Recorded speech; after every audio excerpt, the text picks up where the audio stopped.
You are awake when the city is finally quiet. The hum of traffic fading, windows dark, the world around you giving itself permission to rest. But you are still moving. The desk lamp glows against your skin, a stack of notes spread out. Your focus so sharp, it could slice through the silence itself. There are no eyes on you, no crowd cheering, no instant validation. Yet you feel it, a slow surge building inside. The sense that this hidden work, these invisible hours, are stacking into something that will one day speak louder than any applause. And here comes the reality check. Most people are asleep, chasing comfort, while you are awake, chasing something only you can see. This is where your story begins, not in noise, but in stillness. You are carving a blueprint for a kind of success that does not need to announce itself, because when it arrives, it will be undeniable. You are shaping silent success, where focus replaces distraction, where discipline holds steady against temptation, and where your results become your loudest voice. You feel the weight of expectations pressing in from all directions, social feeds full of curated victories, people eager to declare plans before they've taken even one step, constant invitations to prove yourself with words. But you don't give in. You understand that energy wasted on performance is energy stolen from creation. Your life is not a broadcast, it is a craft. You refuse to hand your motivation over to fleeting applause. Instead, you hold it close, feeding it through effort, shaping it in solitude. Imagine an iceberg floating in the sea. The visible peak, what others notice, is only a fraction of its true form. The strength, the structure, the real power lies hidden beneath the surface, unseen but immovable. Your life mirrors that iceberg.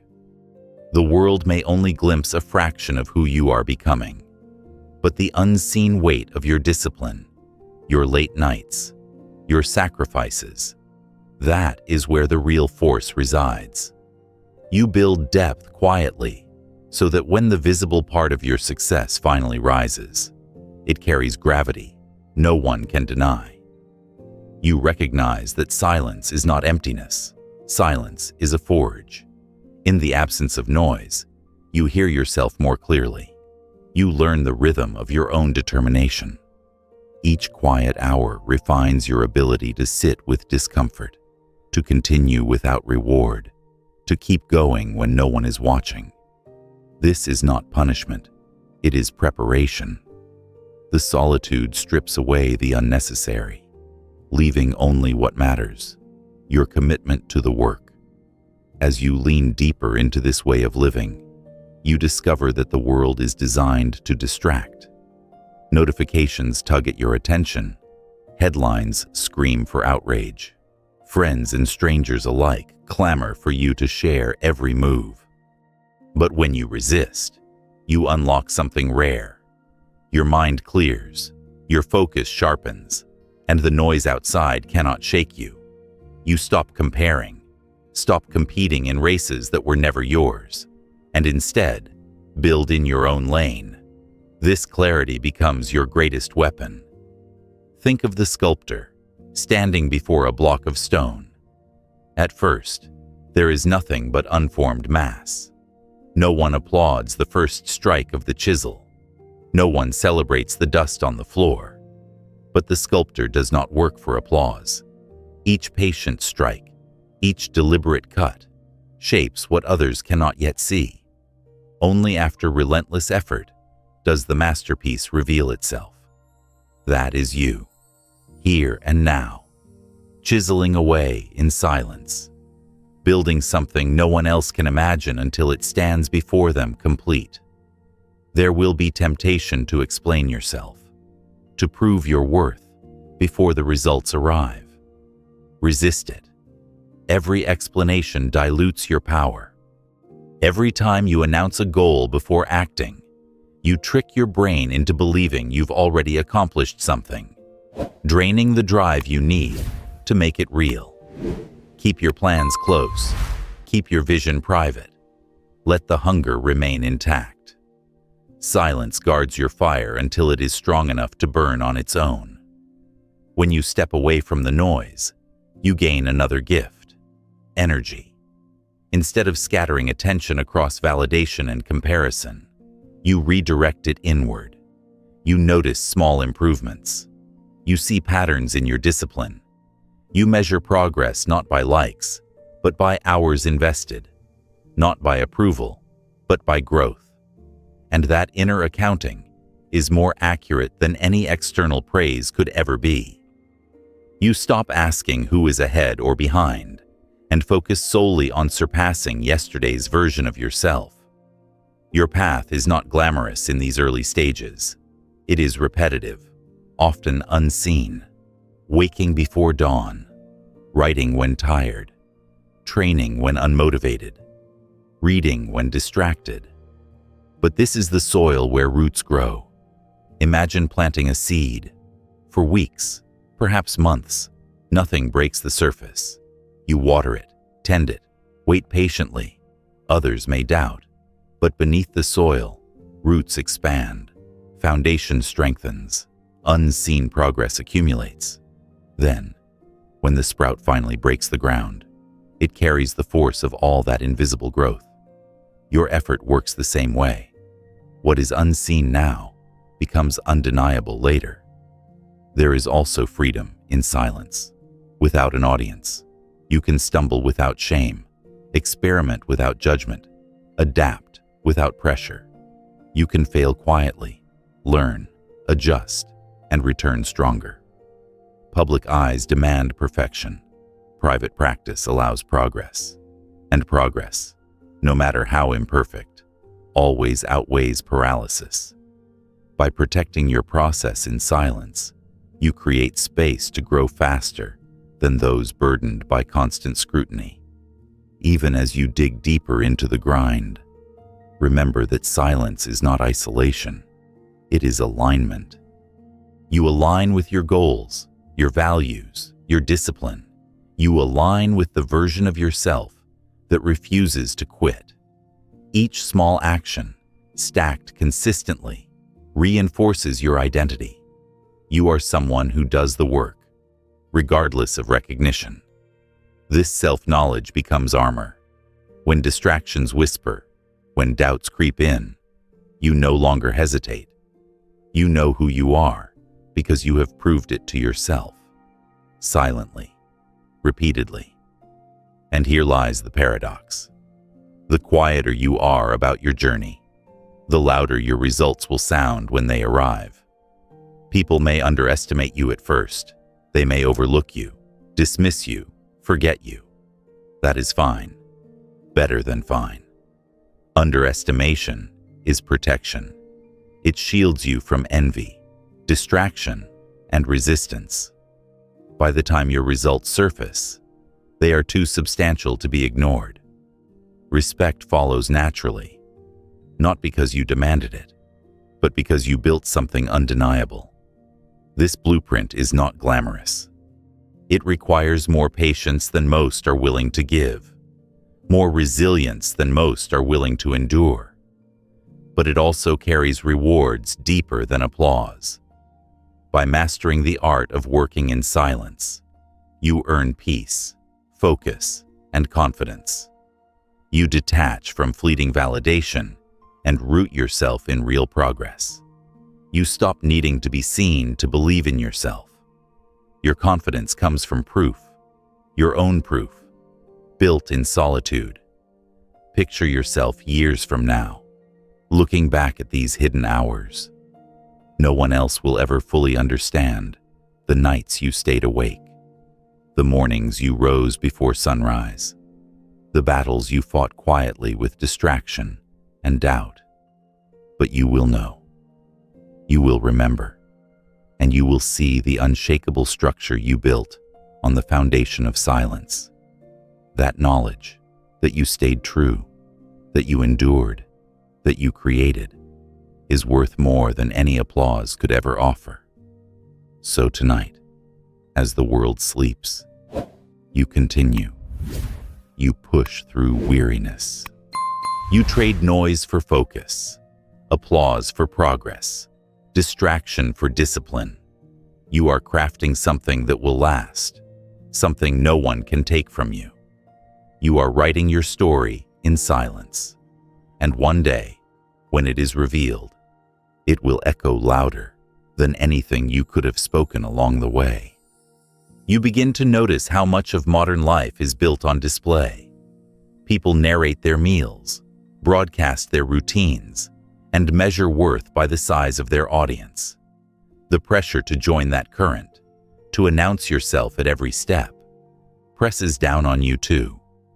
Yet you feel something inside resisting. You know the path of private growth is different.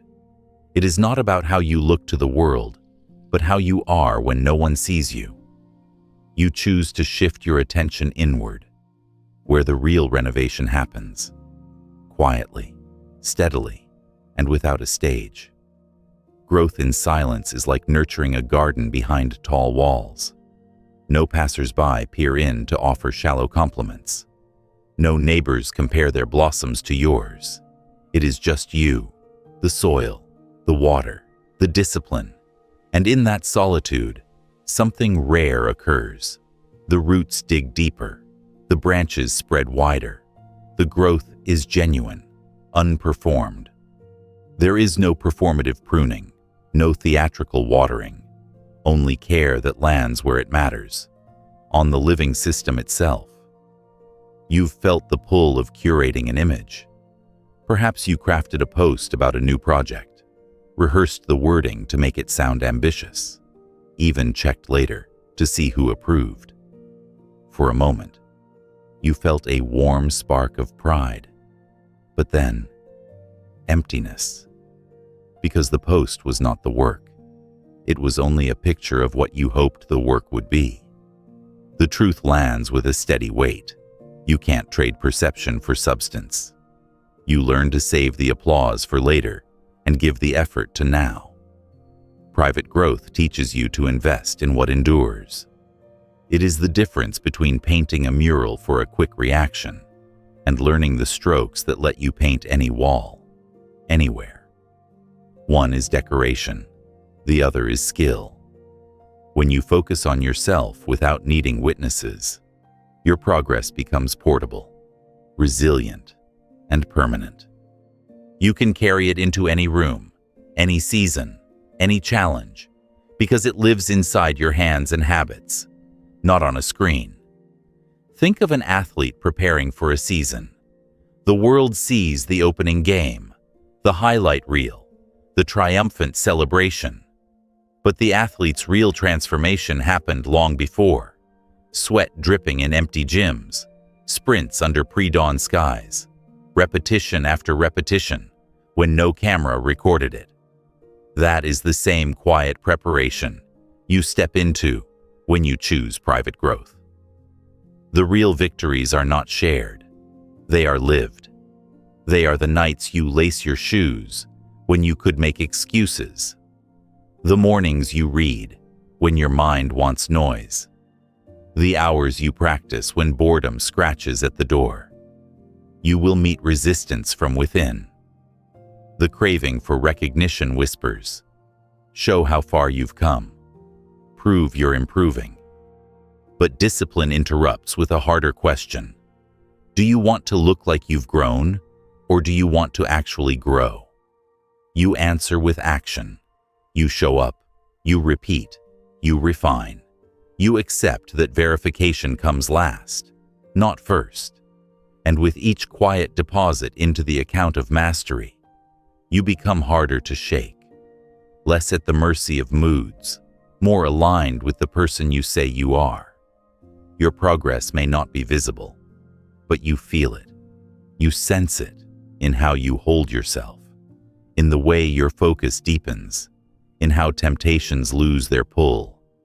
Confidence blooms not because others approve, but because you've earned your own respect. That respect is unshakable. It cannot be unliked. unfollowed, or taken away. It is compound interest on honest effort, and it pays you back in a calm that doesn't need to be announced. There is a strange freedom in knowing no one is watching. In public, you might hold back to avoid embarrassment. Alone, you can push past limits, fail repeatedly, and try again until you get it right. The absence of witnesses removes shame, leaving only learning. Each private misstep becomes a stepping stone. No one else even knows you walked on. You begin to prefer this laboratory mode, the room where experiments happen, mistakes teach, and the only approval needed is your own willingness to continue. Picture a writer filling notebooks in silence, pages never posted, drafts stacked in drawers. To the outside world, it looks like inactivity, but those pages are building skill, clarity, and voice. One day, when the writer finally releases a book, people will call it talent or luck. You will know it for what it is: private growth, the thousands of unseen hours, the unshared drafts, the steady practice that made the difference. You take comfort in this truth because it frees you from rushing. You would rather be ready than early. When you embrace this discipline, you stop chasing the quick surge of validation. Instead, you invest in the slow burn of mastery. You trade temporary sparks for steady fire. Each day of practice, each moment of effort, is another log on that fire, and eventually it burns with a brightness that no one can deny. And because the fire is fed from within, it is not at the mercy of weather. Wind cannot blow it out. Rain only teaches you to shield it better. Silence protects your motivation. Announcing a journey gives it away. Reactions, good or bad, start to steer your attention, and your plan drifts. But when you keep it to yourself, your drive remains pure. It is not borrowed from others. It is generated within, and that is why it lasts. You learn to love the feeling of a promise kept privately. It's a quiet click in the chest, a seal pressed into wax. Done. This path is not glamorous. It means showing up when you don't feel like it, putting in effort no one praises, grinding when distraction would be easier.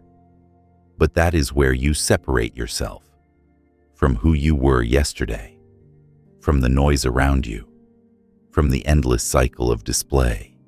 You are no longer auditioning, you are building, and builders move by measurements, not by moods. You extend that discipline into the architecture of your days.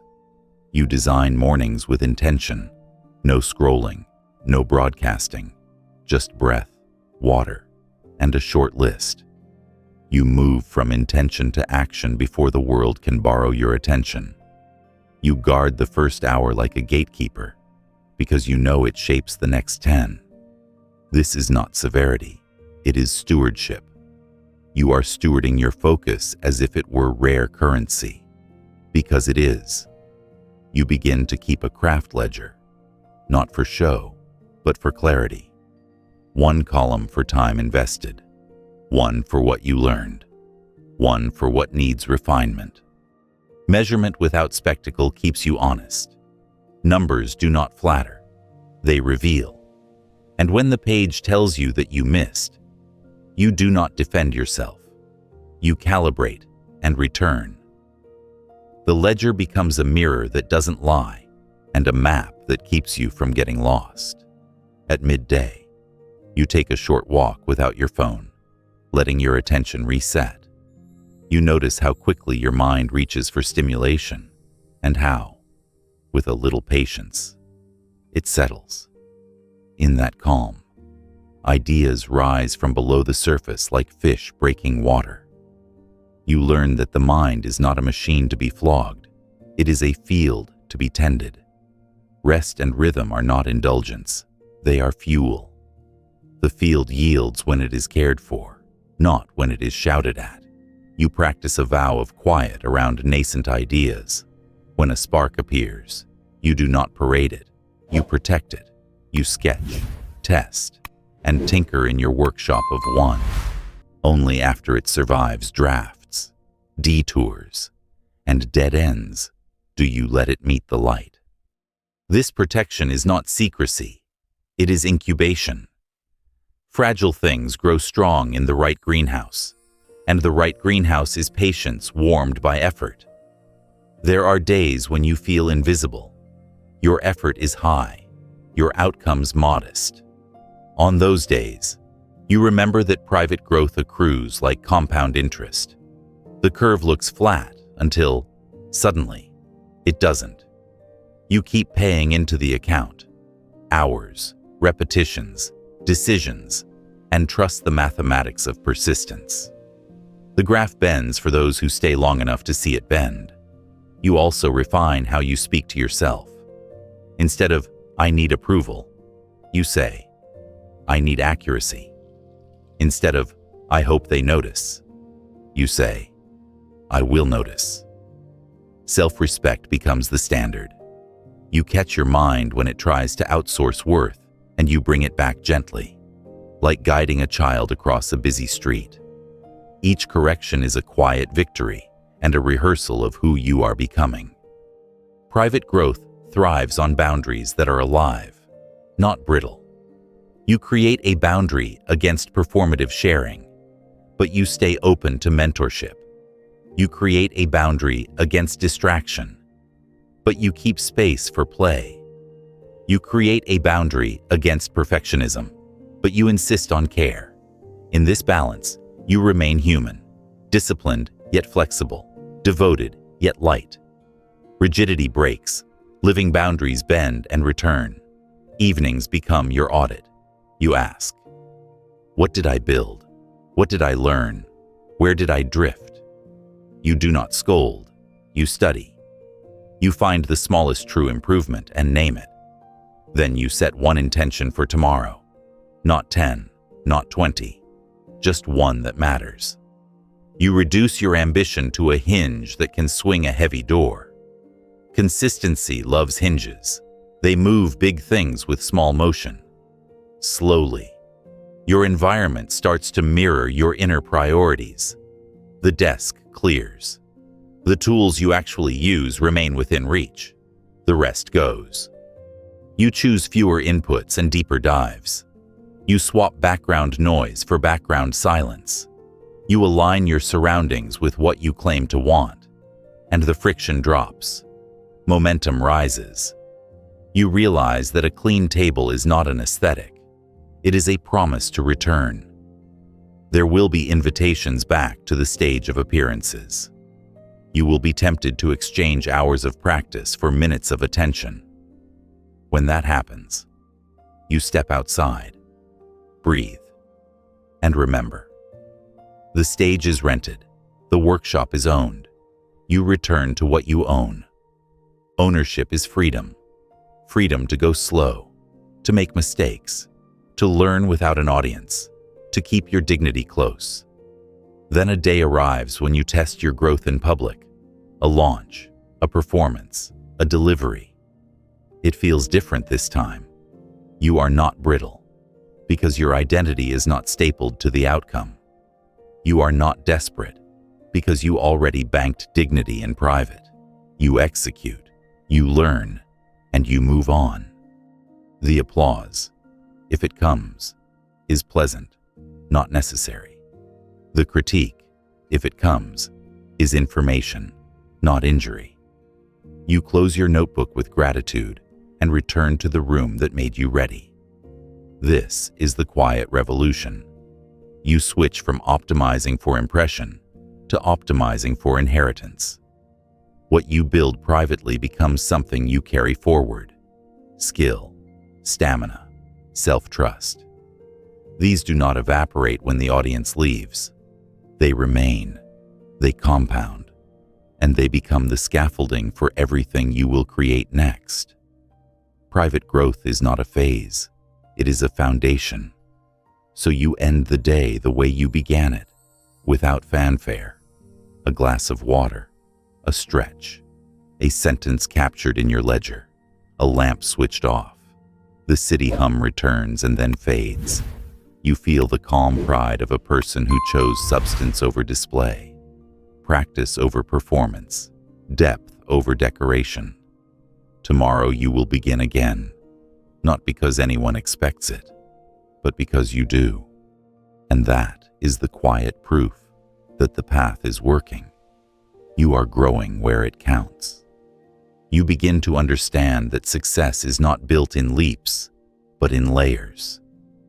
At first, this truth feels too ordinary, almost disappointing. You want dramatic progress, a single breakthrough, a cinematic turning point. But then you realize that the most powerful shifts are quieter, smaller, almost invisible at first. They are the steps repeated when no one is counting, the routines honored when no one else cares, the habits you refuse to break, even when the results seem far away. Consistency becomes your secret architecture, and you start to see how small actions expand into extraordinary impact. Imagine pouring water onto stone. 1 drop changes nothing. 10 drops barely matter.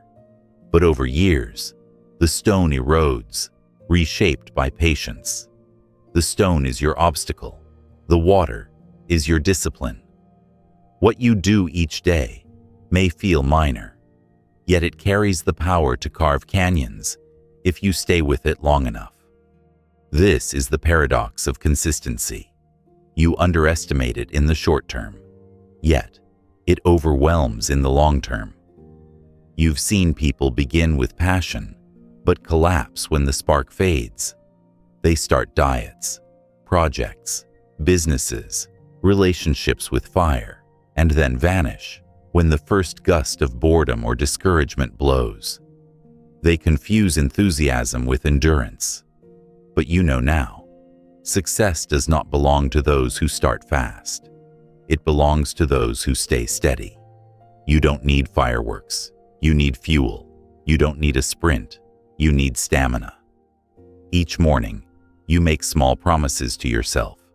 Read 10 pages. Move your body for 20 minutes. Write 2 paragraphs. Learn 1 new skill. They are so simple you might dismiss them. So small you might think they won't add up. But you repeat them, day after day, until the stack becomes undeniable. Like bricks layered into a wall, each action locks into place with the next, building something that can stand against storms. Consistency requires humility. You accept that growth may be unremarkable to outsiders. While others broadcast dramatic goals, you repeat quiet disciplines. You show up when no one claps. You hold to the plan when motivation drains. And slowly, a strange power builds. You realize you are no longer negotiating with yourself. You have become dependable, not in words but in actions. That reliability is your strength. Consider the tree planted in a field. For months, it seems nothing changes. The sapling trembles in wind, small and fragile. But beneath the soil, roots stretch, thicken, intertwine. Storms may bend the trunk, but cannot rip it from the ground, because the unseen roots anchor it. Your habits are those roots. Each repetition deepens them. Each act of discipline makes you harder to uproot. Over time, you grow not just taller, but steadier. Consistency also frees you from chasing quick wins. You stop asking, "How fast can I get there?" and start asking, "How long can I last?" This question changes everything. It turns your focus from outcomes to processes, from applause to endurance. You stop sprinting toward a finish line and begin building a lifestyle that keeps you running for decades. When the world tempts you with shortcuts, you remind yourself of compound growth. $1 invested today looks small, but years later, it multiplies into something far greater. Effort works the same way. Every small deposit of discipline compounds into a future you could not have reached in one dramatic act. You trust mathematics more than moods. Still, consistency is not easy. It tests you on dull days when nothing excites you. It challenges you when progress is invisible. It asks you to act even when no one notices. The temptation to skip just this once appears often. But you know one skipped day is rarely just one. It is the start of erosion. So you build guardrails, routines, rituals, reminders. You lower friction by making good actions easy and distractions hard. You design your environment so that showing up feels natural, almost automatic. Think of musicians practicing scales. To outsiders, it seems tedious. To the musician, it is sacred. Each repetition strengthens muscle memory, deepens timing, sharpens ear. When the performance arrives, the audience hears mastery, but never sees the thousands of hours of scales. That is your life too. You are building scales into your days so that when the time comes, you can play without hesitation. There is also a quiet confidence in consistency. When you know you will show up tomorrow, no matter what, doubt loses its teeth. When you trust yourself to continue, setbacks don't paralyze you. You understand that one bad day is swallowed by the hundreds of good days surrounding it. Consistency makes you resilient, not because you never fail, but because you always return.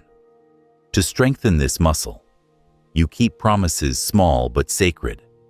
A 5-minute action kept faithfully is worth more than a grand plan abandoned. Success is less about scale than about sequence. You win by stringing days together, by refusing to break the chain. You learn that excellence is not an act of brilliance, but a rhythm, a beat that never misses. There will be days when you feel invisible, when you ask yourself if any of this matters. On those days, remember the drop on the stone, the root beneath the soil, the scale repeated in solitude. These are not wasted. They are working silently, invisibly, preparing the harvest.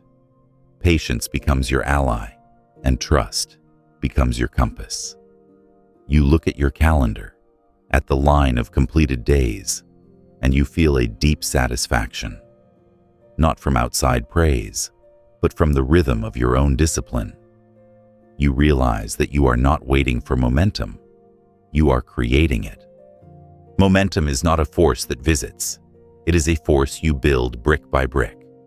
Consistency also sharpens your identity.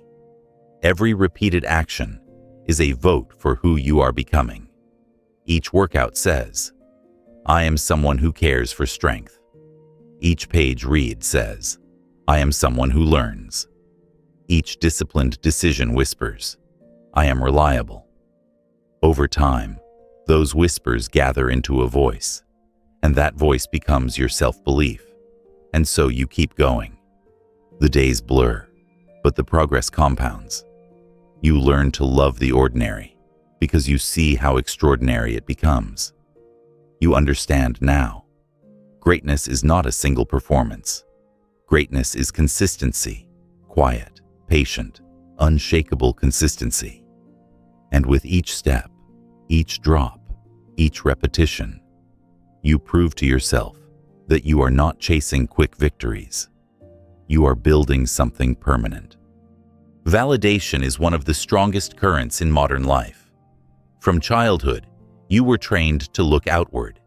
Teachers awarding gold stars, parents applauding good behavior, peers approving or rejecting you.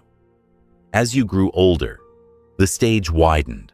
Likes, comments, and shares became a digital scoreboard of worth. Without realizing it, you were conditioned to equate progress with recognition. But here, on the path of silent success, you begin to see the trap. You recognize that if your motivation is tied to applause, Then your discipline will rise and fall with the noise around you. Emotional independence becomes your shield, and it is forged in silence. You notice how fragile it feels to rely on praise. One day, encouragement comes, and your energy surges. The next day, silence greets you, and your drive collapses. That volatility is dangerous. It leaves you at the mercy of other people's attention spans, which were never designed to carry you. You decide that your engine must be internal. You cannot keep outsourcing your fire. Imagine a sculptor working alone with a block of stone. At first, the shape is awkward, nothing worth showing. Days pass. Chips scatter across the floor. Sweat dampens the sculptor's shirt. No one claps. No one even notices. But the sculptor keeps carving, because the vision is not for validation, it is for creation. Only when the masterpiece reveals itself do others gasp in admiration. Yet by then, the sculptor has already found satisfaction in the process. That is what you learn. Emotional independence means loving the work enough that recognition is optional. You begin asking yourself harder questions. Would I still chase this goal if no one ever knew? Would I still put in the hours if it never made a headline? At first, the questions sting because you realize how much of your past was performance. But slowly, you feel a shift. The more you anchor your efforts in personal conviction, the less you need the world to confirm you. Detaching from validation does not mean you reject all feedback. It means you stop craving it like oxygen. You take constructive input as information, not as identity. Praise becomes pleasant, but non-essential. Criticism becomes useful, but non-paralyzing. You remain steady, a river flowing toward its destination, whether cheered or jeered from the shore. There is a calm power in being free from opinion. When you stop performing for approval, you conserve immense energy. That energy is redirected into refinement. You spend less time wondering how you are seen and more time deciding how you want to be. Instead of asking, "Do they like this version of me?" you ask, "Do I respect this version of me?" That subtle change transforms your journey. Think about social media metrics, the constant refresh, the dopamine hit when a number rises. You see how easily it enslaves people. They chase fleeting highs, but the more they chase, the emptier they feel. You choose another road. You find joy in metrics that no one else sees. Hours of practice logged, books digested, miles run, projects completed. Those private numbers carry a satisfaction no algorithm can replicate. They become your silent applause, echoing inside rather than outside. Emotional independence also sharpens resilience. When applause fades, you don't crumble. When criticism arrives, you don't shatter. Your stability no longer depends on an audience. It depends on your alignment with your own values. This shift makes you dangerous in the best way. You cannot be manipulated with flattery, nor destroyed with insult. You remain focused, calm, and moving forward. Detachment does not mean indifference. It means freedom. You still care about excellence. You still strive for progress. But your motivation is no longer rented from others. It is owned by you. Each time you work without recognition, each time you continue without applause, you reinforce this ownership. Brick by brick, you build an inner fortress. Consider the silence of early mornings. You rise, you work, and no one sees. But you feel a spark inside, a satisfaction that cannot be taken. That is emotional independence in practice. Knowing that even if the world never applauds, you have already succeeded because you showed up for yourself. There will be temptations to return to the cycle of validation. Friends may ask why you don't share more, why you don't announce each milestone. You smile, knowing that silence protects your power. You explain little. You let time reveal what needs revealing. You no longer crave to be understood. You crave to be real. In letting go of external approval, you gain internal freedom. You are no longer performing. You are living. You are no longer curating. You are creating. That freedom allows you to stretch, to risk, to try without fear. You are not terrified of failing publicly because your progress is private. And so you grow faster, freer, deeper. This independence also makes joy richer. When you no longer need applause, you notice smaller victories. You savor them quietly. You celebrate not with fireworks, but with steady satisfaction. You know that fulfillment does not require a witness. The joy of growth is self-sufficient. The deeper you lean into this independence, the stronger you become. Each day you resist the pull of validation. You strengthen your core. You feel lighter, freer, unshakable. You become someone who does not need permission to pursue, who does not collapse under criticism, who does not depend on recognition to continue. You are no longer a performer. You are a creator. And so you continue. You wake. You work. You refine. The world may notice or may not. It does not matter. You are motivated by something deeper than applause. You are motivated by purpose, by vision, by self-respect. That is emotional independence. That is freedom. You have already begun to see the shift that silence brings. Less need for validation, more energy for the work itself. Now comes another lesson. Understanding the quiet power of letting your results speak for you. Words can be wasted, promises can be empty, but outcomes are undeniable. You don't have to explain your worth when you live it. You don't have to advertise your growth when it shows in the way you carry yourself, the way you execute, the way you finish what you start. Think of how often people announce their goals. I'm going to start a business. I'm writing a book. I'll run a marathon this year. The words sound impressive for a moment, but then life asks for proof. Some stall, some fade, and the people who listened quickly forget. You learn that talk does not carry weight. Action does.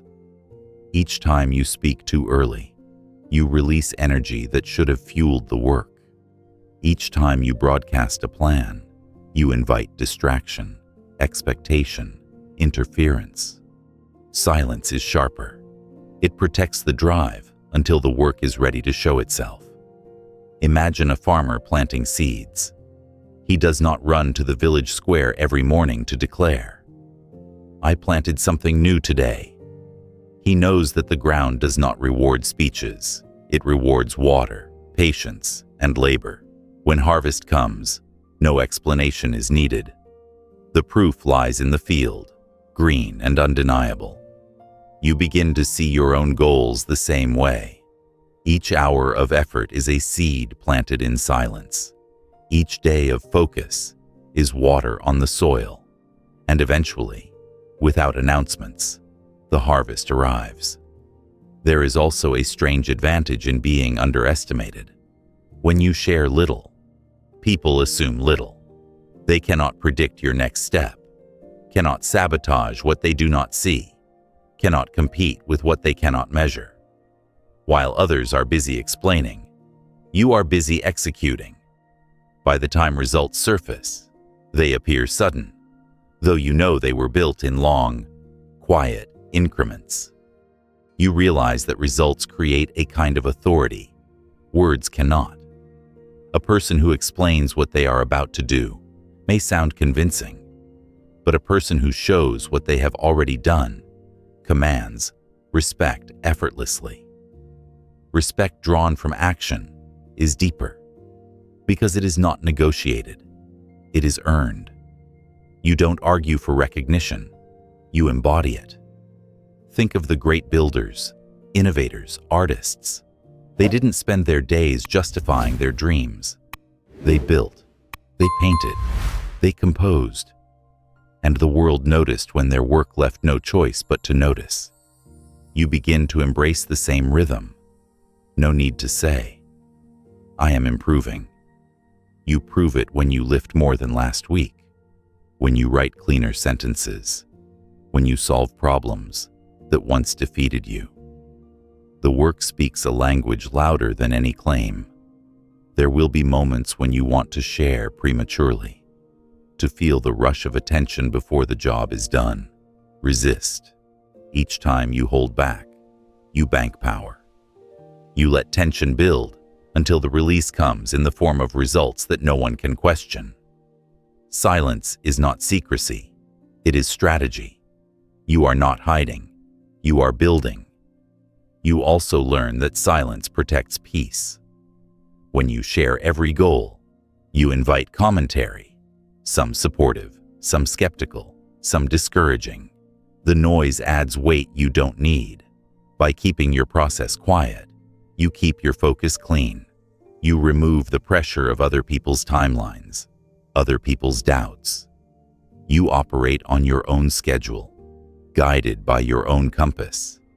Consider the boxer who trains out of sight, sparring in dim gyms, drilling footwork in empty halls. To outsiders, he looks absent. But when the fight comes, the silence erupts into visible skill, undeniable in the ring. That is the essence of letting results speak. You train in shadows, you practice in private, and when the moment arrives, you deliver. The delivery is louder than any declaration could have been. This way of living also gives you confidence. When you speak less, you fear less. You don't worry about being exposed as inconsistent, because your results are already consistent. You don't fear being called out, because the work covers you. And you don't need to convince anyone, because your outcomes are persuasion in themselves. Silence also makes achievement sweeter. When no one knew the struggle, when no one tracked the hours, when no one expected the breakthrough, the moment of success feels purely yours. It is unshared effort crystallizing into visible proof. You stand taller, not because of applause, but because you know what it took, and that knowledge is unstealable. As you walk further on this path, you notice that people begin to treat you differently, not because you demanded respect, but because your results made it impossible to ignore you. You didn't argue for a place, you built one. You didn't ask for recognition, you created value so visible it could not be denied. This is the paradox. By refusing to explain, you eventually command the strongest explanation of all, proof. And so you continue. You choose to talk less and do more. You choose to plant in silence and harvest in time. You choose to let your results carry your voice. Because words may fade, but outcomes remain. And each time you show up to work without fanfare, you strengthen this truth. Success does not need announcements. It needs execution. Silence is not only a preference, it is an advantage. As you continue walking this path, you begin to recognize that quiet work gives you an edge that noise can never offer. In a world obsessed with broadcasting, those who remain unseen hold power. They are free to act without interference, free to adapt without judgment, free to build without pressure. While others expend energy proving, you conserve energy producing. That difference compounds over time until it becomes impossible to miss. Consider the chess player who makes moves without announcing strategy.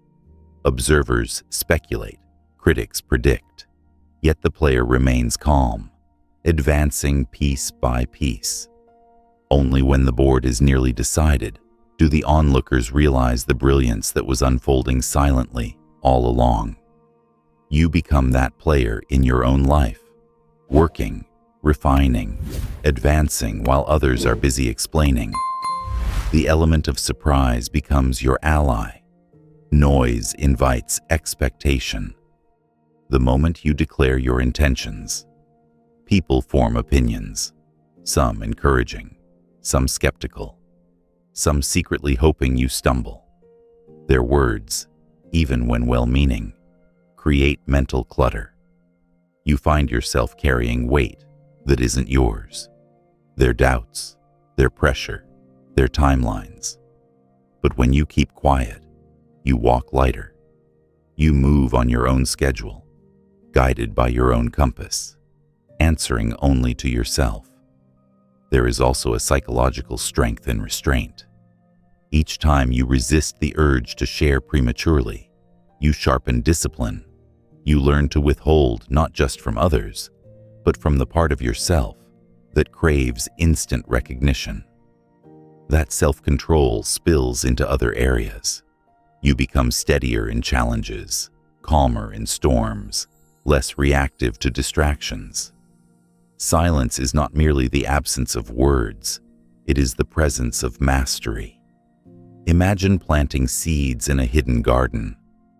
Because no one knows they exist, no one tramples them, no one interferes, no one demands a harvest before its time.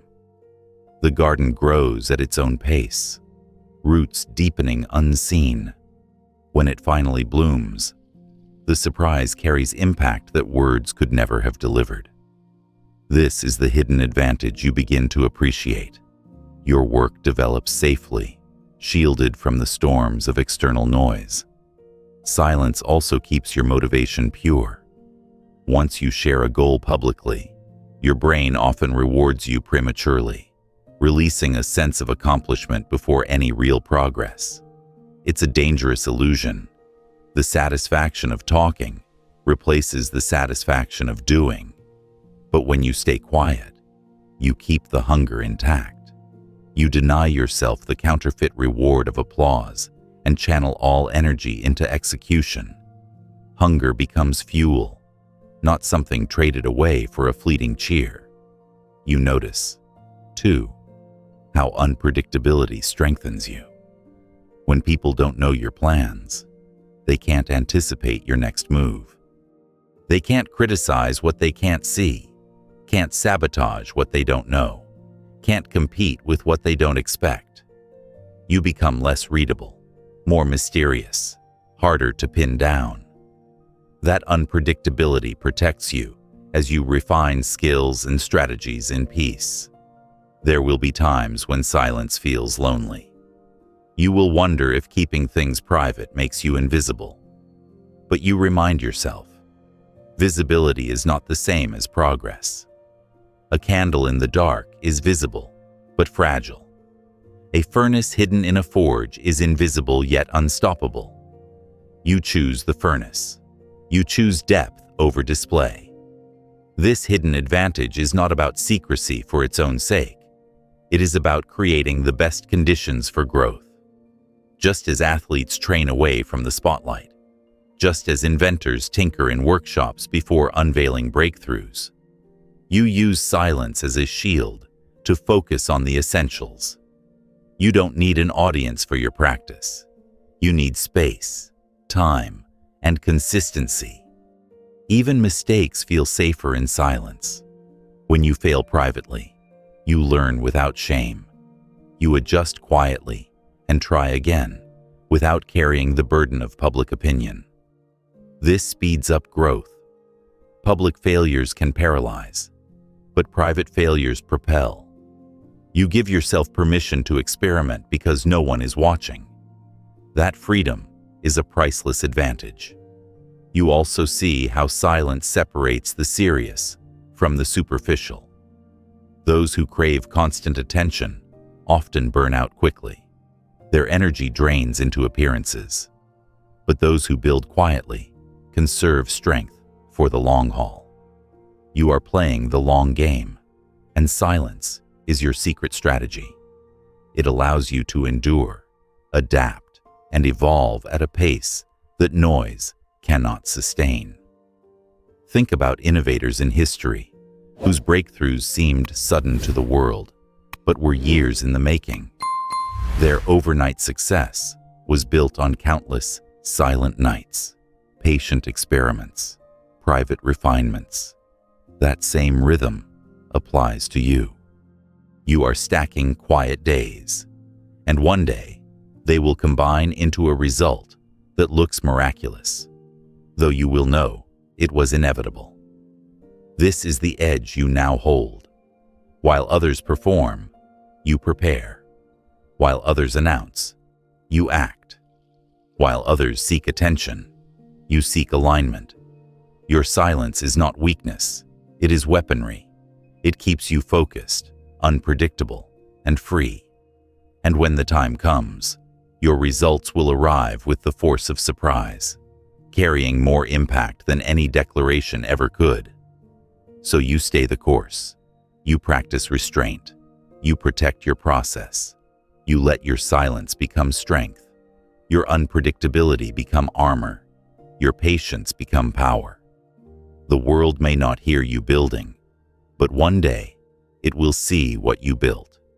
And when it does, no explanation will be needed, because the hidden advantage of silence is that it always ends louder than noise. You begin to recognize that success is not just about today's efforts or tomorrow's wins. It is about what endures, the hours you invest, the habits you refine, the resilience you sharpen. All of it shapes more than just outcomes. It shapes a story that will continue speaking even after you have finished writing it. That story is your legacy. And when you embrace the philosophy of quiet mastery, you learn that legacy does not need to be loud to last. The world constantly tells you that to be remembered, you must be seen. You must gather followers, attract headlines, and remain in the spotlight. But the truth runs deeper. Visibility is not the same as significance. Attention may burn bright for a moment, but it fades just as quickly. Legacy is different. Legacy is rooted in substance, not in noise.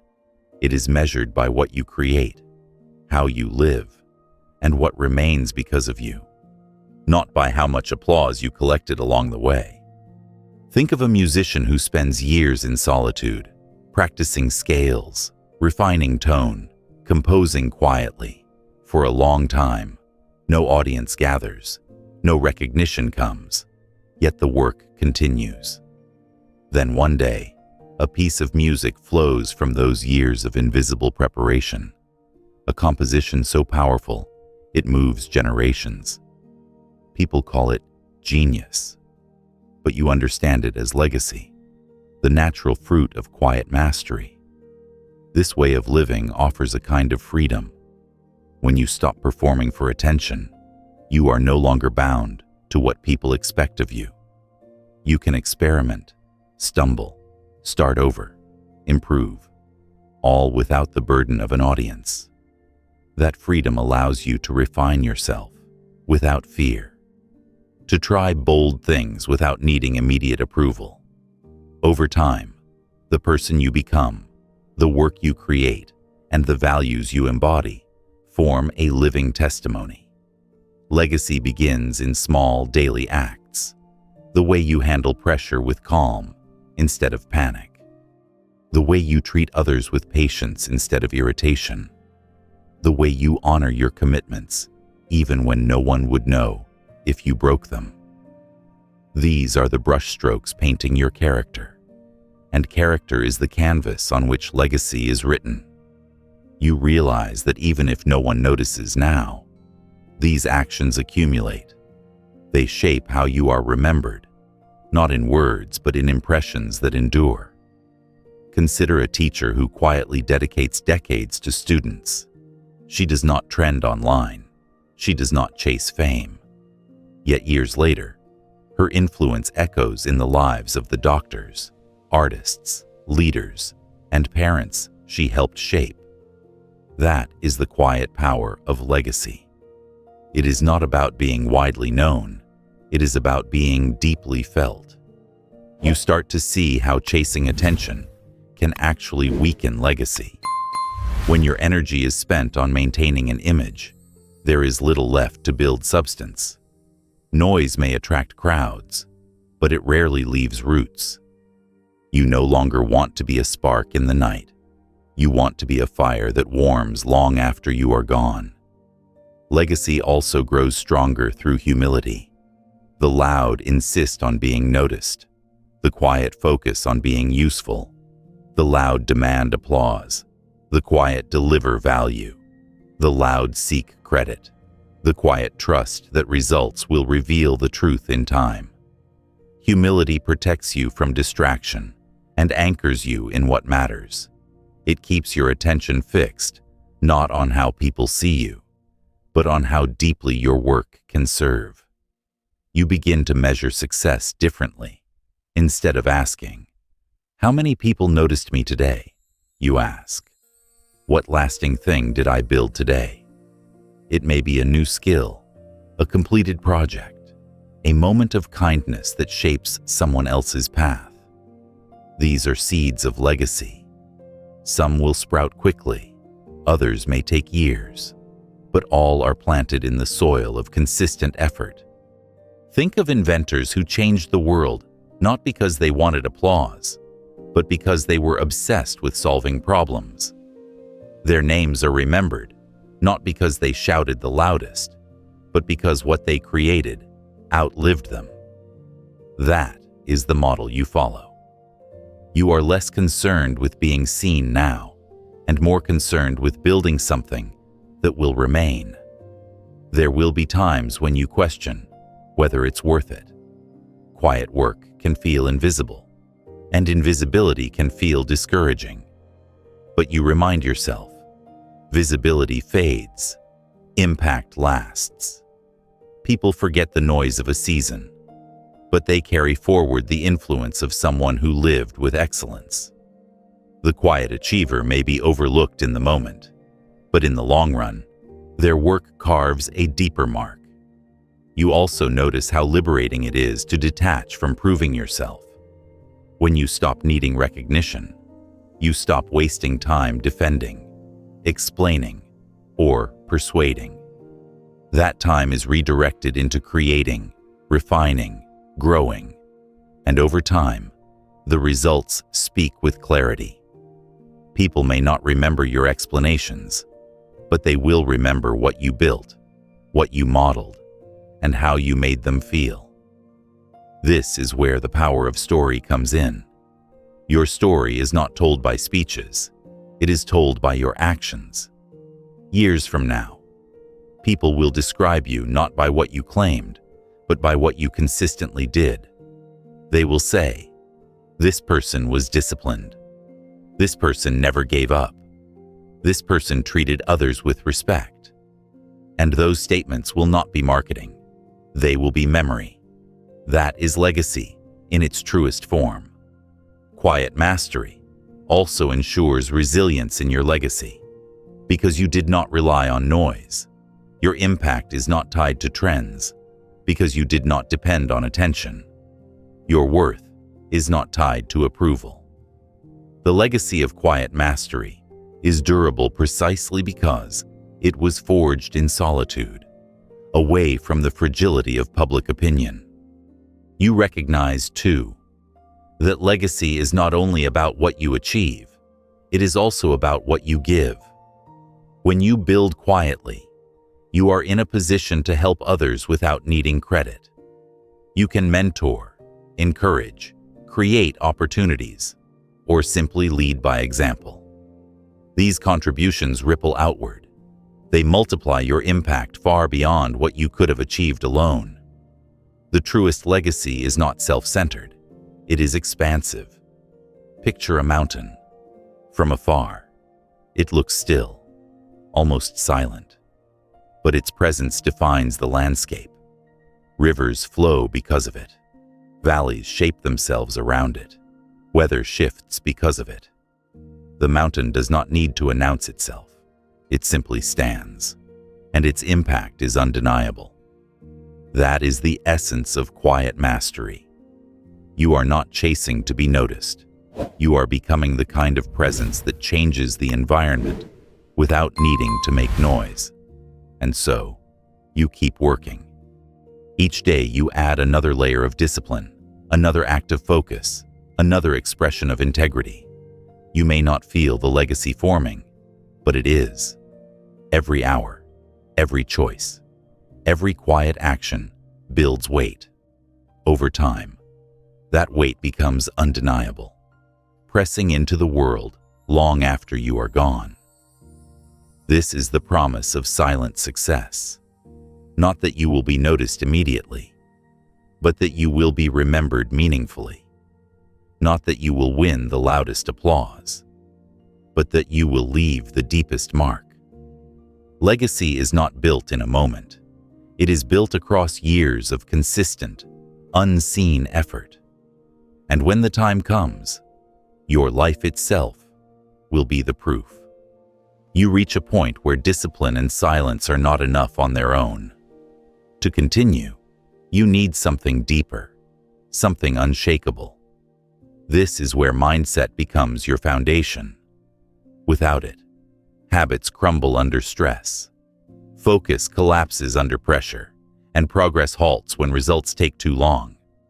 But with the right mindset, calm, resilient, and unshakable, you become unstoppable. The storms may come, but you do not sway. Doubt may whisper, but you do not listen. You learn that true strength begins not with what you do, but with how you think. At the core of this mindset is trust. Trust in the process. Trust in the unseen progress. Trust that the invisible work of today will bloom into visible results tomorrow. Many people quit, not because they lacked skill, but because they lost trust. They expected immediate results and mistook delay for failure. You refuse that trap. You learn to carry patience like armor.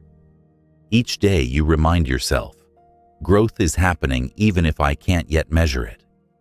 You face the fear of failure. It lingers at every step, whispering that mistakes will expose you. But here's the truth. Failure is not the enemy. Failure is data. Each attempt teaches you something new. The unshakable mindset reframes mistakes as lessons, not verdicts. You stop fearing them and start using them. When you fall, you analyze. When you stumble, you adjust. Each misstep becomes a stone laid on the path forward. This mindset also requires detachment from emotion. Emotions are fleeting. Excitement surges, frustration crashes, motivation wavers. If you build your consistency on emotion, your progress will be unstable. But when you anchor to discipline, you gain freedom. You learn to work whether inspired or not. You treat effort as a daily ritual, not a mood. The unshakable mindset whispers, I don't need to feel ready. I need to show up. And that steady presence transforms you. Imagine a climber ascending a mountain. The weather shifts, storms roll in, winds howl. But the climber does not stop with each change in the sky. Step by step, handhold by handhold, they keep moving. That is you with this mindset, advancing regardless of temporary storms. Your progress is not fragile, it is anchored. Another layer of this mindset is self-reliance. You stop waiting for others to motivate you. You stop hoping someone will remind you. You stop expecting ideal conditions before acting. You wake, you move, you build, because you hold yourself accountable. This independence is not cold, it is powerful. It ensures that nothing external can stall you. The world can delay applause, but it cannot delay your effort. You also learn to guard your environment. An unshakable mindset thrives where distractions are minimal and purpose is clear. You cut out what drains you: empty conversations, unnecessary drama, endless comparisons.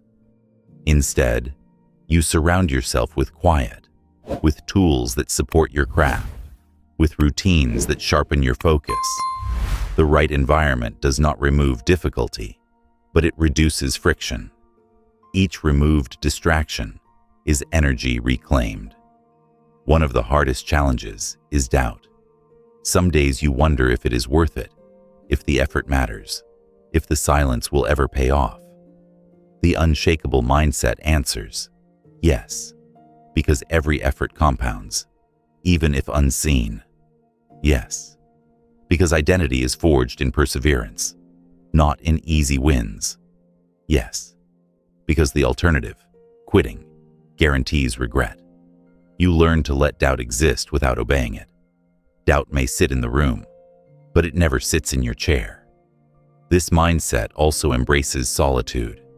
Many people fear being alone with their thoughts, but you begin to see solitude as strength. It is where reflection sharpens clarity, where focus deepens, where distractions lose their grip. Time spent alone with your work becomes sacred, a training ground for resilience. The unshakable mindset does not run from silence, it thrives in it. You also cultivate adaptability. Rigidity breaks under pressure, but adaptability bends and returns stronger. When plans fail, you don't collapse. You adjust course, refine methods, and keep moving. You don't abandon the mountain just because the trail was blocked. You carve another path upward. Flexibility becomes part of your endurance. The greatest test of this mindset is persistence through invisibility. Weeks may pass with no visible results. Months may pass with no recognition. But you keep going because you are not fueled by attention. You are fueled by alignment, with your goals, with your values, with the person you want to become. That inner alignment steadies you when outer evidence lags. Imagine a blacksmith hammering steel, strike after strike. The metal resists. Heat, pressure, and repetition shape it slowly. No one applauds the first 100 strikes, but the blacksmith does not stop, because he trusts the process. Eventually, the metal bends, reshaped into strength. Your mindset is forged the same way, through repeated effort, through patience, through refusal to quit. An unshakable mindset gives you calm in chaos, calm in waiting, calm in progress that others cannot see. Calm because you know storms are temporary, but your discipline is permanent. Calm because you measure progress not by applause, but by persistence. Calm because your foundation is not noise, it is silence, chosen and mastered. And so you continue, you trust, you persist, you adapt, you endure. You build a mindset that no criticism can weaken, no failure can end, no silence can discourage. With this mindset, you are no longer chasing success, you are embodying it. The world cannot shake what is anchored in your own belief, your own discipline, your own quiet conviction. That is the unshakable mindset, and it makes you unstoppable. Patience. This is the part of silent success that tests you the hardest. It is easy to work when rewards are immediate, when results show quickly, when recognition arrives in real time. But silent success rarely works that way. The process is long, slow, often invisible. Weeks may pass without visible change. Months may pass without outward proof. Most people quit in that gap. They give up in the silence before the breakthrough. But you learn to wait. You learn that patience is not passive. Patience is power. You start to see how the modern world has eroded patience. Everything screams for speed, fast food, same-day delivery, instant streaming. Attention spans shrink. People scroll without pause, and when effort doesn't pay off immediately, discouragement sets in. Yet you recognize that real achievement cannot be rushed. Muscles don't grow overnight. Businesses don't thrive in a week. Mastery does not appear after a handful of tries. Silence teaches you to slow down, to respect the rhythm of progress, to embrace the long game. Imagine planting a tree. You put a seed in the soil, water it, give it sunlight. A week later, nothing shows. 2 weeks later, still nothing. People might laugh. Where's your tree?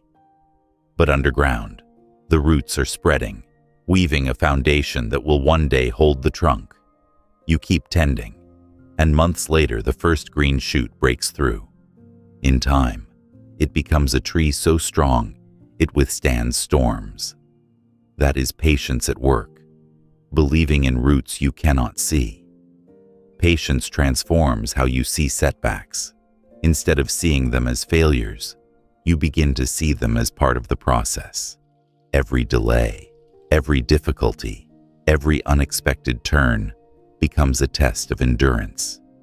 You understand that obstacles are not detours away from success. They are milestones on the road to it. You no longer panic when things take longer than expected. You steady yourself, breathe, and keep walking. This virtue also protects you from burnout. When people chase quick wins, they push too hard, too fast. They sprint toward results, and when exhaustion strikes, they quit entirely. Patience teaches pacing. You learn to move steadily, to balance effort with rest, to preserve strength for the long journey. Like a marathon runner who knows not to waste all energy in the first mile. You learn to stretch discipline across years, not just days. Patience also humbles you. It reminds you that you do not control the timeline. You control effort, not outcome, process, not payoff. You stop comparing your progress to others because you realize each person's growth unfolds on a different schedule. Someone else's harvest doesn't mean your seeds have failed. Your season is simply different. And comparison loses its sting when you understand that time works differently for each journey. Think of the artist who spends 10 years refining a craft before recognition comes. To outsiders, the breakthrough seems sudden, but you know better. It was built on years of invisible effort, years of patience, years of refusing to quit when the world offered no reward.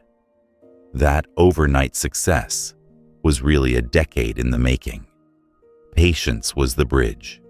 Patience is not waiting idly. It is active persistence. You still show up every day. You still repeat your disciplines. You still build brick by brick. But you stop demanding that results arrive on your preferred schedule. Instead, you trust the process, and trust gives you peace. The peace allows you to keep working long after others quit. There will be days when the silence feels endless, days when you wonder if your effort matters, if progress is real, if results will ever arrive. Those days are the hardest. But here is where patience becomes strength. You remind yourself, invisible does not mean absent. Just because you cannot see the progress yet does not mean it isn't happening. Just because the results are delayed does not mean they will not come. Picture a sculptor again, chipping stone for weeks. The block seems unchanging. Strike after strike, dust scatters, but the shape is unclear. Then one day, almost suddenly, the form emerges, a face, a hand, a masterpiece. The world calls it sudden. The sculptor calls it patience. You learn to carry that same perspective. Patience also keeps you honest. It prevents shortcuts. Impatience pushes people to cut corners, to seek easy wins, to fake progress. But you choose differently. You prefer slow truth over fast illusion. You build foundations that last because you did not rush them.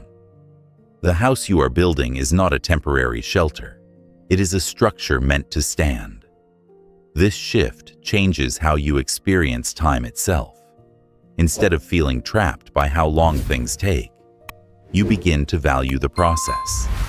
Each day becomes meaningful, not because of visible payoff, but because of hidden investment. You stop counting hours until results and start counting hours of effort as results. You realize that the work itself is the reward, because each hour makes you stronger, sharper, steadier. Patience teaches you to listen, too. When you stop rushing, you notice details others miss. You learn from mistakes more deeply. You adjust with more wisdom. You absorb lessons fully because you are not sprinting past them. And each lesson compounds, making your eventual success not just possible, but unshakable. The world admires speed, but history remembers endurance. The pyramids, the cathedrals, the bridges that still stand, all of them took years, decades, sometimes centuries to build. Their makers did not care for quick applause. They cared for permanence. That is the mindset you begin to embrace. Not fast, but lasting. Not loud, but enduring. And so you lean fully into patience. You trust that the slow rhythm of progress is the true rhythm of mastery. You stop asking, "How fast can I get there?" and start asking, "How well am I building as I go?" Each day of waiting, each day of silent effort, is proof that you are choosing permanence over performance. You understand now that patience is not weakness. It is strength restrained, strength controlled, strength applied wisely over time. The impatient may shine briefly, but they fade. The patient endure, and endurance leaves legacy. That is why patience, though quiet, is one of the loudest virtues in the long run. And so you continue. You work, you wait, you trust. You do not rush, because you know what is lasting cannot be hurried. You let patience guide you, and in time, patience delivers what impatience never could. Success that is real, resilient, and yours to keep. You have walked long enough in silence to notice a deeper shift taking shape. Success is no longer a finish line you chase. It is a way of being you practice. The reward you are after is not volume, but depth. Not spectacle, but substance. What begins to settle in your chest is a steady, quiet fulfillment, earned, uncluttered, and yours to keep. It does not flare. It glows. It is the feeling of having lived this hour in alignment, of having put your hands to work on what truly matters to you, even when no one is watching. It is a posture more than a prize, a rhythm more than a rush. Fulfillment enters like dawn. It does not knock or announce itself. It brightens the room by degrees until you realize the shadows have softened and you can see clearly again. One morning you wake and notice you are not refreshing a feed for proof of life. You are not measuring your worth against other timelines. You are simply content to begin, because beginning is already meaningful. The absence of noise reveals a new appetite, the appetite to keep pledges to yourself. You start to understand the difference between thrill and fulfillment. Thrill spikes and collapses. Fulfillment settles and sustains. Thrill depends on novelty. Fulfillment grows from integrity. Thrill asks for an audience. Fulfillment asks for attention. The kind you give your craft when your phone is off and the room is still. When you choose fulfillment, you choose a fuel that burns clean. It leaves no residue of shame or emptiness. It leaves you calm, capable, ready to return tomorrow. You notice it most in the small, complete moments. Steam rising from a cup after a focused writing sprint. Sweat cooling on your skin after you trained exactly as planned. A line in your notebook where you capture a solution that yesterday felt impossible. No one else sees these moments, yet they are the richest you experience. They carry the unmistakable flavor of enough. Not because you lowered your bar, but because you met it honestly. Quiet fulfillment expands when you build your days around congruence. You align intentions with actions, actions with values, values with the person you are becoming. When there is less friction between who you say you are and what you actually do, you feel lighter. Energy that was once trapped in guilt and second-guessing is released for creation.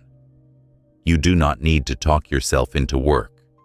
The work pulls you forward. To protect this state, you design rituals that anchor you. A 3-breath pause before you touch your tools. A deliberate first hour with no outside inputs. A checkpoint at midday to adjust without drama. An evening audit that asks 3 questions. What did I build? What did I learn? What will I improve tomorrow? The rituals are simple on purpose. Small hinges that swing heavy doors. Each one is a tiny contract with yourself. Signed daily. Witnessed by silence. You refine the metrics you care about. Instead of counting applause, you count repetitions. Instead of chasing streaks for show, you measure depth, minutes of deep work, pages revised with care, sets completed with form. You track recovery as seriously as effort, because you understand fulfillment withers when you are depleted. Rest is not a reward for finishing, it is a requirement for continuing. You protect sleep, light, movement, and water as if they were part of your craft, because they are. Your environment begins to mirror this inner order. The desk holds only what helps. Tools live within reach. Distractions live out of sight. You arrange your space like a score with rests, areas of emptiness that let the important notes ring. The room becomes a partner in your discipline, a quiet coach that says, start here, stay with it, finish clean. Every time you enter, you are reminded of who you intend to be. You practice savoring, not broadcasting. Instead of converting every victory into a post, you allow moments to remain intact. You sit with them until they sink beneath the surface and become part of you. This is how confidence grows without showmanship. You accumulate private evidence. Your ledger of proof lives in your memory, in your muscles, in the files and drafts and reps no one else will ever browse. The weight of that evidence holds you steady when doubt tries to negotiate. Fulfillment sharpens your choices. You stop accepting projects that look impressive, but feel hollow. You say yes to work that stretches you, and no to work that scatters you. You choose depth over breadth, craft over clout, fewer commitments carried to completion. Saying no becomes an act of respect, for time, for attention, for the future you are building. Each refusal returns hours to the task that actually matters. There will be days when the room feels airless, when the page resists, when the barbell will not move, when your plan meets the wall. Quiet fulfillment does not deny difficulty, it reframes it. You treat friction as feedback. Adjust grip, change angle, rest the nervous system, return with patience. You speak to yourself the way a good coach would, specific, calm, honest. You do not catastrophize, you calibrate. And the moment you re-engage, a small current of pride returns. You kept your composure and continued the work. You learn the art of enough, Enough does not mean minimal. It means complete. You decide what done means before you begin, and when you reach it, you stop. You resist the compulsive stretching of goals just to avoid the discomfort of finishing. Completion is a muscle. It strengthens each time you honor a boundary you set. The satisfaction of done is one of fulfillment's purest notes. It rings quietly, but it rings long. Another strand of this feeling arrives when you share value without needing credit. You answer a question thoroughly. You document a process for the next person. You leave a system cleaner than you found it. You do these things without ceremony, because usefulness is its own gratification. Fulfillment grows fastest when you expand it beyond yourself, when your work becomes shelter, not spotlight. You also let gratitude become practical, not a vague sentiment, but a deliberate daily inventory. 3 specifics you are glad existed today: the person who gave precise feedback, the hour of deep focus after lunch, the way light fell across your desk and softened your breathing. Gratitude tunes your attention to sufficiency. It reminds you that, even while you aim higher, this moment contains something already worth keeping. Quiet fulfillment teaches you to inhabit your craft with your 5 senses. You feel the weight of the pen, the texture of the keys, the grain of the wood, the knurling of the bar. You listen for the click that says a sentence locked into place, the exhale that signals a rep was honest. You smell coffee cooling beside your notes and let the association anchor you to the work. Presence is not abstract, it is embodied, and embodied presence is deeply satisfying. Underneath all of this is a gentler posture toward time. You stop punishing yourself for not being further along. You stop bargaining with the calendar. You give yourself the grace to grow at a human pace while honoring a non-negotiable standard. Show up today. Fulfillment increases when you stop trying to harvest where you have not planted, and instead plant carefully, water faithfully, and trust the season. There will be invitations to resume the old chase, to measure your day by reaction, to trade your peace for attention. You recognize them quickly now. They are loud, urgent, and shallow. You answer with a practice. Step away, breathe slowly, write one line that moves the work forward. Each time you do, you feel sovereignty return. You chose your path again. At night, you close the loop. You put tools back where they belong, capture one insight for tomorrow, and leave the space ready for your future self. The lamp clicks off. In the dark, you feel a simple truth settle. Fulfillment is less a prize than a practice.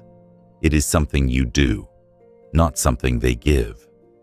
It is the byproduct of aligning your attention with your values, your actions with your promises, your days with your direction. Before sleep, you picture the quiet architecture you are building, foundation poured in habits, beams raised in patience, walls framed with resilience, light entering through purpose. You can almost hear the structure creak into place. It is not finished and may never feel finished, but it is sturdy and honest. You rest not because everything is complete, but because you completed what you said you would complete today. That is enough for one evening, enough and good. And so you keep walking this path. You greet the morning without fanfare. Set your small hinges and turn them. You work when it is neither easy nor exciting. You savor small victories in private and let them become part of your posture. The fulfillment you feel is quiet, yes, but not fragile. It can survive criticism, obscurity, and delay. It can carry you through seasons that applause cannot. It is the one reward that grows the more you practice it. You have discovered a sustainable joy, the joy of doing the right work, the right way, for the right reasons. It is simple, it is demanding, it is generous, and it is yours. When you reach for it tomorrow, it will be there again, waiting in the breath before you begin, in the first true sentence, in the clean rep, in the faithful return. Keep choosing it. Keep building it. Keep letting it build you. There is another layer you begin to notice, the link between fulfillment and meaning. Achievement answers, can I?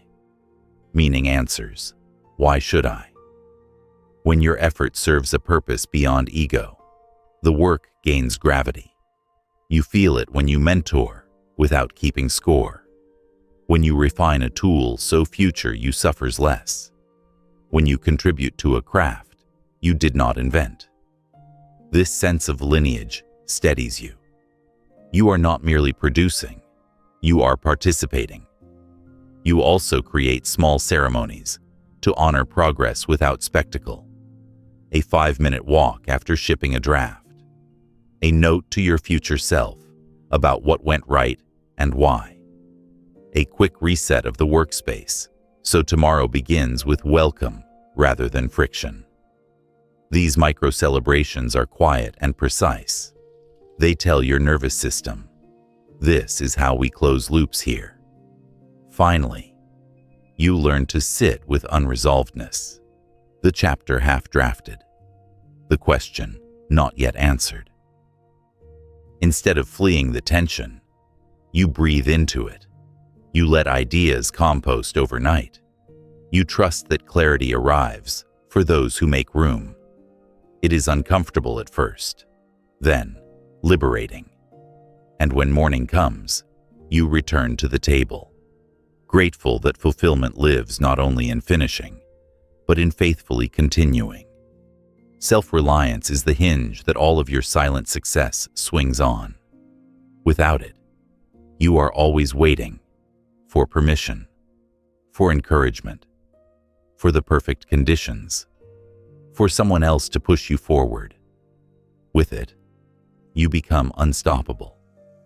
You no longer sit at the station hoping for a train to arrive. You realize that you are the train. You generate the momentum. You lay the tracks. You decide the destination. From an early age, you were conditioned to seek guidance at every turn. Teachers told you what to study. Coaches told you how to move. Bosses told you what to finish. Guidance has its place, but dependence corrodes your strength. When you cannot act without approval, you stay tethered to someone else's vision. Self-reliance breaks that tether. It says, you can guide yourself. You can teach yourself. You can hold yourself accountable. Ownership is the first step. You stop blaming conditions, people, or luck for your progress. You begin to say, if it matters to me, I will find a way. If it stalls, I will push. If it fails, I will learn. This mental shift transfers power back into your hands. Instead of waiting, you work. Instead of wishing, you build. You stop negotiating with excuses, because excuses offer nothing in return. Imagine a climber alone on a mountainside. No guide, no rope team, no applause, only stone, weather, and determination. Each handhold is chosen, each foothold secured, each decision owned. The climb is slower, harder, lonelier. But when the summit is reached, the view belongs entirely to the climber. That is the reward of self-reliance, the unshakable pride of knowing you carried yourself upward. Discipline replaces dependence. When you cultivate self-reliance, you stop waiting for inspiration to strike. You train yourself to act whether you feel motivated or not. You wake early because you promised yourself you would. You finish the draft because you said you would. You move your body because health is your responsibility. not someone else's reminder. Each completed promise strengthens the muscle of trust in yourself. The more you keep, the heavier you can lift. This kind of independence requires emotional strength as well. Without it, setbacks feel unbearable. With it, you treat setbacks as normal. You don't crumble when support is absent. You don't need constant reassurance. You encourage yourself with private evidence.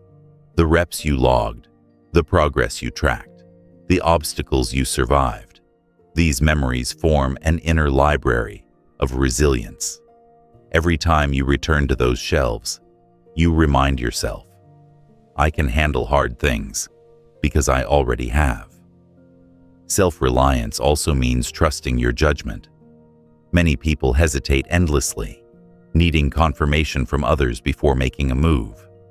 But hesitation is a thief of progress. You decide, you act, you adjust. You allow mistakes to be teachers instead of monsters. By moving forward, even imperfectly, you gain experience, and experience strengthens intuition. Over time, you learn that your judgment is not fragile. It improves with use. There is a special freedom in knowing that your progress does not depend on external motivation. You are no longer at the mercy of cheerleaders. You don't collapse when praise is absent. You don't wait for accountability partners to nudge you. You carry your own fire. And because the fire is yours, it burns as long as you feed it. Think of an inventor tinkering in a small workshop. No investors yet, no press, no audience, just tools, patience, and stubborn persistence. Every prototype that fails is discarded. Every lesson folded into the next attempt. There is no applause for the failures, no recognition for the long nights.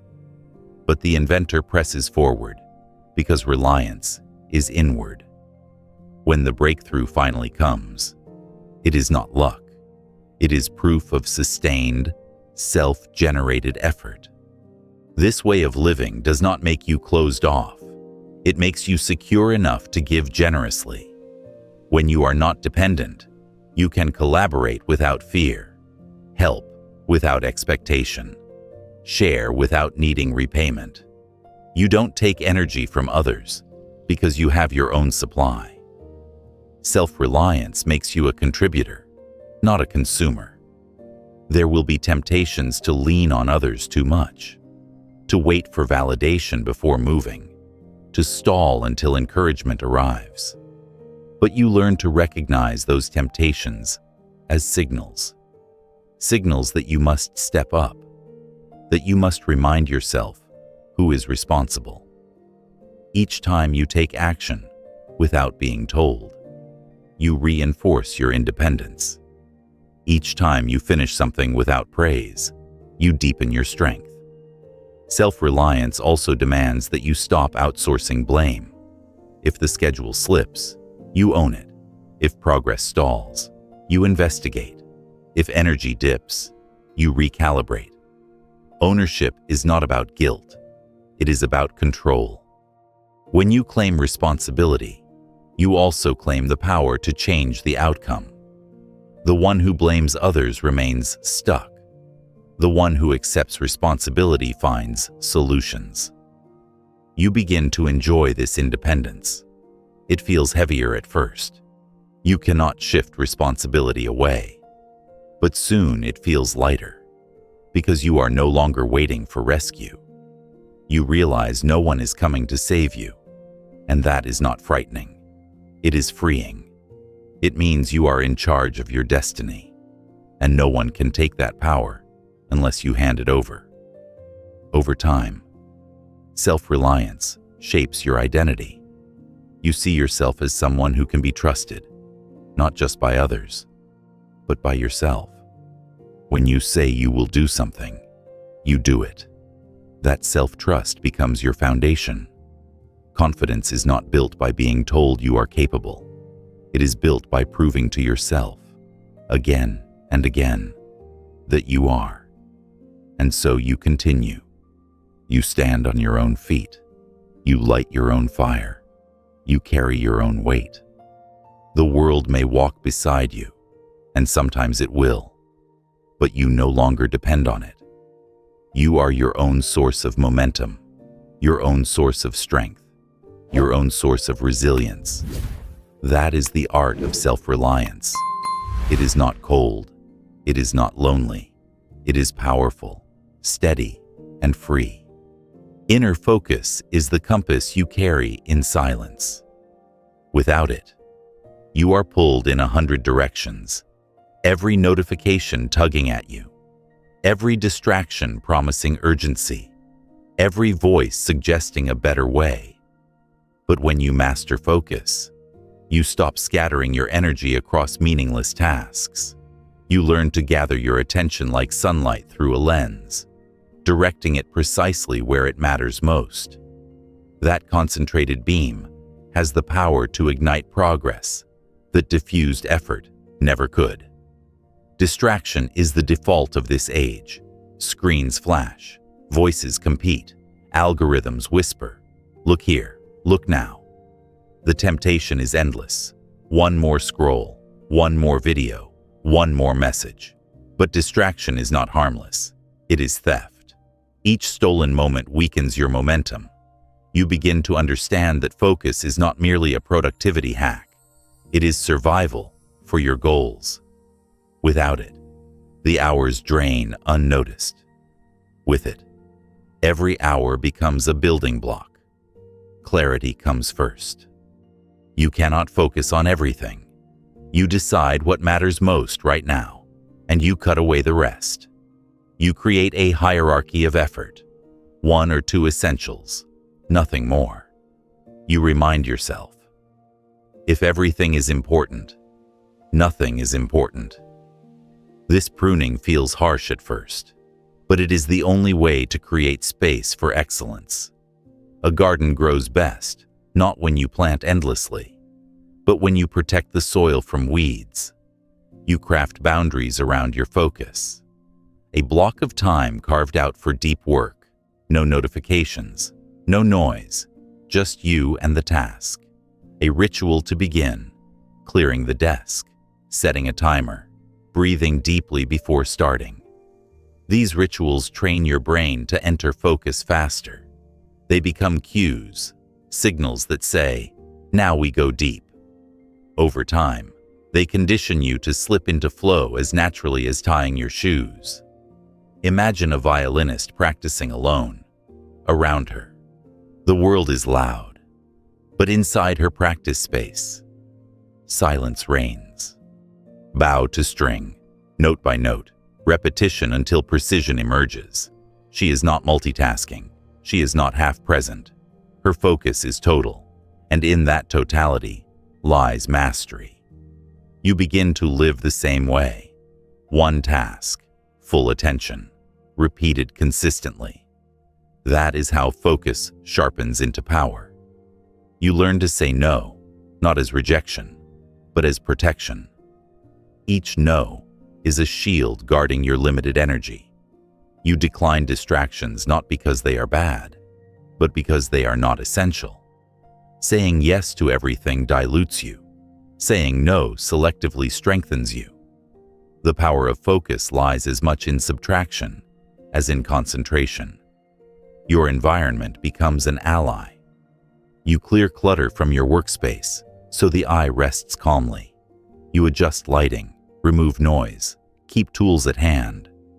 These details seem small, but together they reduce friction. A space aligned with your intentions nudges you toward depth. It whispers, "This is where we work. This is where we stay present."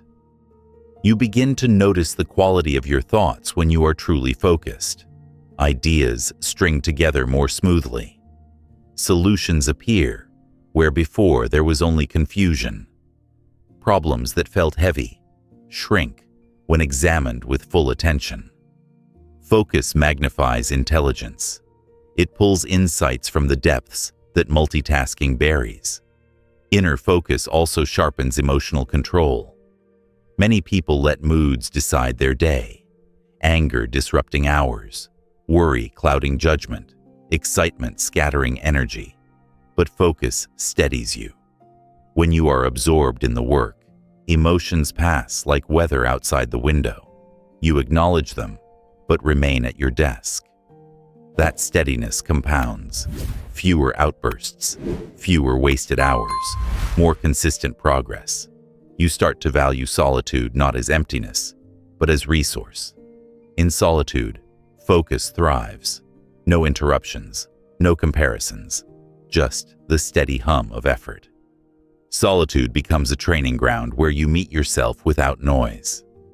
You realize how rare it is to hold one thought for more than a few minutes in today's world, and how powerful it is when you do. Patience and focus intertwine. Focus without patience burns out. Patience without focus drifts. Together, they create unstoppable momentum. You hold your attention where it matters and let time do its work. The small daily deposits accumulate. The compounding effect becomes visible weeks later, then undeniable months later. Focus plus time. Transformation. There is joy in it too. You discover the flow state, those moments when time disappears, when you are so immersed that hours feel like minutes. This joy is not shallow like entertainment. It is deep, replenishing. It leaves you both spent and renewed, tired in body but alive in spirit. You learn that focus is not just a tool for progress. It is a gift for your well-being. Focus also grants mastery. Dabbling skims the surface, but focus dives deep. When you stay with one craft, one skill, one challenge, you move past the beginner's plateau into true expertise. That expertise becomes your signature. People may call it talent, but you know it was focus, long stretches of attention, repeated with devotion, that carved it into you. As you sharpen this skill, distractions lose their hold. The same temptations that once derailed you now feel weak. You scroll less. You linger less. You return to the work faster. Each time you reclaim attention, you reclaim authority over your life. Focus is sovereignty. It is saying, I decide where my mind goes, not the world. And so you guard this inner power. You treat focus as sacred, because it is. You build your days around it. You clear your life to protect it. You use it not just to finish tasks, but to shape who you are becoming. In silence, with focus, you move steadily toward mastery. The world may clamor outside, but inside, you are undistracted, undivided, unstoppable. Resilience is the armor you forge in silence. Without it, every setback cuts too deep. Every criticism stalls you. Every obstacle feels like proof you should quit. With it, those same challenges become fuel. Resilience is not avoiding adversity. It is thriving because of it. The quiet achiever understands that the path to mastery is not smooth. It is jagged, unpredictable, and demanding. Yet that is precisely why resilience matters. It ensures that no matter what you face, you continue. Hardship is not an exception to progress. It is the rule. You will be misunderstood. You will fail. You will start again from zero more than once. Others may doubt you, dismiss you, even mock your silence. Without resilience, these moments derail you, but with it, you learn to interpret them differently. Doubt becomes a challenge. Failure becomes a lesson. Setbacks become training. The road doesn't get easier. You get tougher. Resilience begins with endurance. You learn to keep moving forward even when motivation is gone, even when progress feels invisible. You remind yourself, pain is temporary, but quitting makes it permanent. Each time you push through discomfort, you prove to yourself that you can. And that proof becomes confidence, confidence that cannot be faked or borrowed, only earned in hardship. Think of a tree standing through seasons. Winter strips it bare, storms bend its branches, drought tests its roots. Yet year after year, it endures. Why?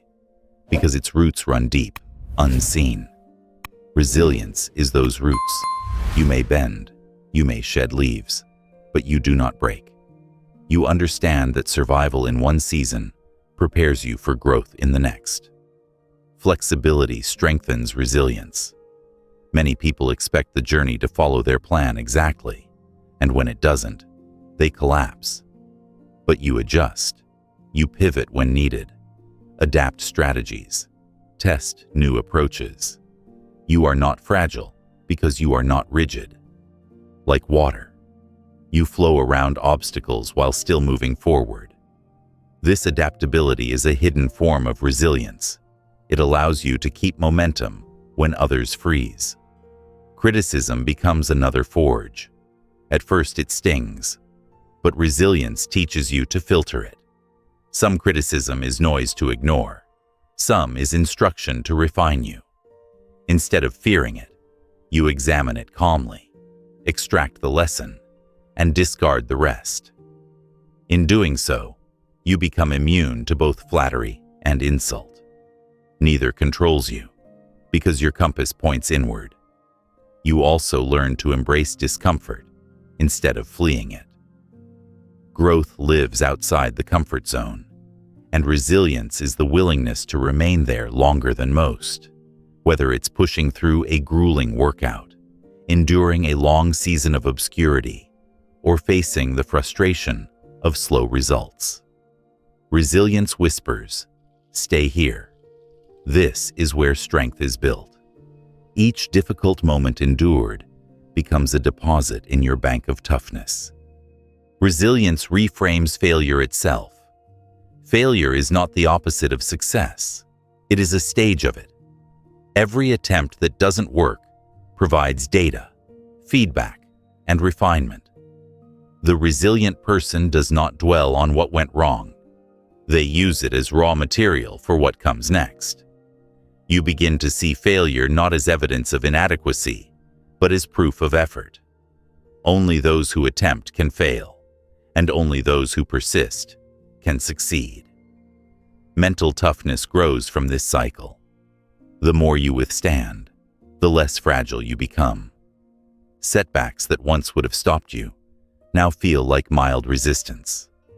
Problems that used to overwhelm you now sharpen your focus. You develop an inner calm. Storms rage, but you are steady. This steadiness does not come overnight. It is forged in every moment you refused to quit. Resilience also includes recovery. You learn that strength is not about grinding endlessly until you collapse. True resilience is about knowing when to rest, when to step back, when to rebuild energy so you can continue stronger. Burnout is not resilience. Balance is. You begin to treat recovery as part of progress, not an interruption of it. Another element of resilience is long-term vision. People who lack it get stuck in short-term frustration. They mistake today's struggle as permanent. But you zoom out. You see beyond the bad day, beyond the failed week, beyond the disappointing month. You understand that a decade of effort will not be defined by one setback. This perspective steadies you when others panic. You also develop faith in yourself, even when no one else believes. Resilience requires that you do. You carry quiet evidence from past victories, reminding yourself that you have endured before and will endure again.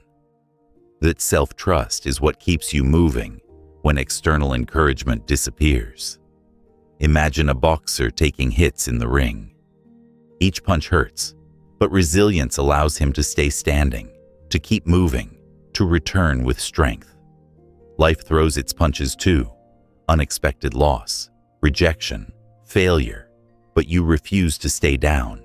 You rise, wipe the sweat, and step forward again. That rising, again and again, is resilience embodied. Over time, resilience becomes your identity. You stop describing yourself as someone who quits when things get tough. You become someone who finishes, someone who endures, someone who thrives under pressure. This identity shapes every decision. Obstacles no longer intimidate you. They challenge you to prove who you are becoming. And so you continue. You bend, but you do not break. You stumble, but you do not stop. You endure storms, adapt to change, filter criticism, and rise after failure. Resilience becomes not just a trait, but your way of life. With it, you are unstoppable. Not because life is easy, but because nothing in life can make you quit. Execution, daily, deliberate, disciplined execution, is the bridge between intention and achievement. You can have the right mindset, the strongest patience, the clearest focus, but without daily action, nothing materializes. Silent success does not appear in grand gestures. It accumulates in the steady rhythm of showing up, again and again, until consistency carves excellence into your identity. Most people underestimate the power of simple repetition. They imagine success as a lightning strike, a sudden breakthrough, a lucky moment. But the truth is quieter. Success is the slow dripping of water carving stone. It is the daily choice to work when you are tired, to practice when you are bored, to finish what you promised yourself. Those who master execution understand that progress is not glamorous. It is persistent. Execution begins with systems. Willpower is unreliable, fluctuating with mood, energy, circumstance. Systems remove the guesswork. You set routines, create checklists, build habits that automate good decisions. By structuring your day, you reduce the friction between intention and action. You don't ask yourself if you feel like working. You follow the system that starts the work. Over time, execution becomes less about forcing and more about flowing through well-designed structures. You learn to divide your goals into manageable pieces. Instead of obsessing over the distant mountain peak, you focus on today's climb. 1 page written, 1 set completed, 1 hour of study. You stack these small wins day after day. The mountain does not shrink, but you rise steadily because you keep moving. Small daily completions build trust in yourself, and that trust compels you to keep going. Consistency is your competitive edge. Talent without consistency is wasted. Ideas without execution are forgotten. Plans without action are illusions. Every day you show up, you widen the gap between yourself and those who stopped. Silent success is built not by bursts of effort, but by sustained rhythm. Even when progress feels invisible, each day adds weight to the scale. Eventually, that weight tips into undeniable results. Boredom becomes a challenge. Execution is not always exciting. Many days feel repetitive, even dull. But those who endure boredom build greatness. You understand that the glamorous moments rest on a foundation of unglamorous hours. You train your mind to embrace repetition as proof of dedication. The duller the task, the more critical it is, because mastery lives in details repeated until they are second nature. Think of a pianist practicing scales. The audience hears the performance, but the performer spent thousands of hours repeating the same patterns. Those scales are invisible to the crowd, yet essential to the beauty of the music. Execution works the same way. The unseen repetitions create visible brilliance. Discipline over motivation. This becomes your mantra. Motivation is fleeting, a spark that dies quickly. Discipline is steady, a fire that keeps burning. Discipline says, I don't care if I feel like it. I will do it anyway. With discipline, you separate feelings from actions. You learn that consistency produces motivation, not the other way around. The more you act, the more momentum grows. You also master accountability to yourself. You no longer depend on others to track your effort. You hold your own record. You measure not to impress, but to improve. Each log, each note, each tracked repetition is evidence. Over time, this evidence builds confidence, not the loud kind, but the quiet kind that makes you unshakable. Daily execution requires energy management. You cannot pour endlessly without replenishing. You learn when to push hard and when to recover. Breaks are not weakness, they are strategy. Just as muscles grow during rest, mental strength renews during pauses. You balance intensity with sustainability, ensuring that execution lasts not for weeks but for years. Another secret of execution is the compounding effect. Each repetition seems small, but together, they create exponential growth. Reading one page daily becomes books completed. Saving a small amount consistently becomes wealth accumulated. Practicing a skill each morning becomes mastery over time. You realize that greatness is not a leap, it is a stack, and you are stacking every day. You learn to silence excuses. Excuses are creative. They disguise themselves as logic, timing, or fairness. But execution thrives only when excuses are denied. You train yourself to act despite inconvenience. You remind yourself that conditions will never be perfect, but action makes them irrelevant. Each time you choose effort over excuse, you strengthen your execution muscle. There will be days when you feel nothing happening. You will wonder if all this work matters. But daily execution teaches patience. You trust the invisible compound. You believe that drops will become a river. You continue because you know that stopping guarantees failure. But continuing guarantees growth, even if you cannot yet see it. Execution also builds identity. The more you act, the more you see yourself as someone who acts. You stop describing yourself by intention and start defining yourself by evidence. I am a writer because you wrote today. I am an athlete because you trained today. Identity is born in action, and daily execution ensures you become who you claim to be. Imagine a mason laying bricks. Each brick looks small, each day's progress barely noticeable. But one morning, the wall is high, solid, undeniable.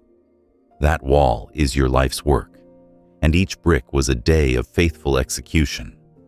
No applause accompanied each brick, but without them, the wall would not exist. And so you persist. You build systems, honor discipline, embrace boredom, reject excuses. You execute daily not for recognition, but for the quiet fulfillment of knowing you are moving forward. Silent success is nothing more and nothing less than the sum of your executed days.